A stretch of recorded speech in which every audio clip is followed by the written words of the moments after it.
connecting NASA with beavers is going to be sound strange to a lot of people, but once we explain the whole process, what's going on here, I think it'll become clear. I think in a lot of ways this beaver idea is starting to catch on.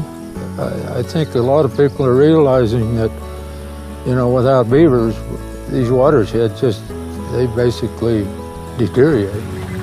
Jay is an Idaho rancher who worked with researchers to bring beaver back to his land in 2014. Within 6 years, there were more than 200 beaver dams along the creek, and the stream on Jay's property flowed 40 days longer into the year. With European colonization and beaver trapping and the re-engineering of the landscape by humans, beavers were pretty much extirpated, especially from more populated areas. So we went from having a lot of beavers everywhere to just a few beavers in very remote places. A NASA-supported effort is adding remote sensing data to a suite of tools used to predict which streams can support beaver rewilding and monitor how water and vegetation change once beaver return. The work that we were doing this morning was about trying to attract and lure beaver, and what we're seeing up here in terms of then taking, we built 25 fake beaver dams and now there's well over 200 of them. We treated a ½ kilometer, now they're covering 5 kilometers.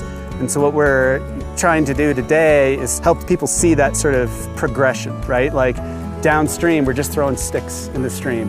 Why are we doing it? What are we trying to attract? We're trying to attract beaver to do the work for us and then to keep that going.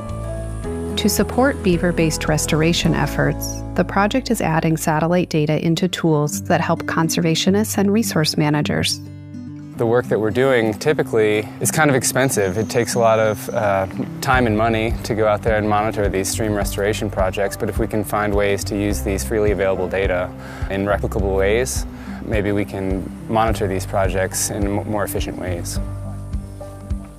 For folks who are actually implementing beaver rewilding, they have to put a ton of resources into monitoring the effects of beaver rewilding. So they have to hike to remote places and they have to do that multiple times per year.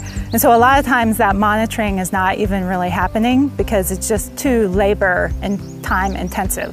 So we can help agencies understand what's going on in the landscape and the impacts of the beaver rewilding because we're basically monitoring using this freely available satellite imagery. How can we see changes on the landscape? And the satellite imagery can help us monitor those changes. So you can see what it looked like before you brought the beavers in, and then over time you look at the satellite imagery later on how things have changed, and you can actually measure that change using the satellite imagery. There's Idahoans who are doing this awesome kind of work that is improving the landscape, and by our involvement we hope to both understand what's happening better but also bring more attention to some of these folks who are really doing the work on the ground and making Idaho a better place to live.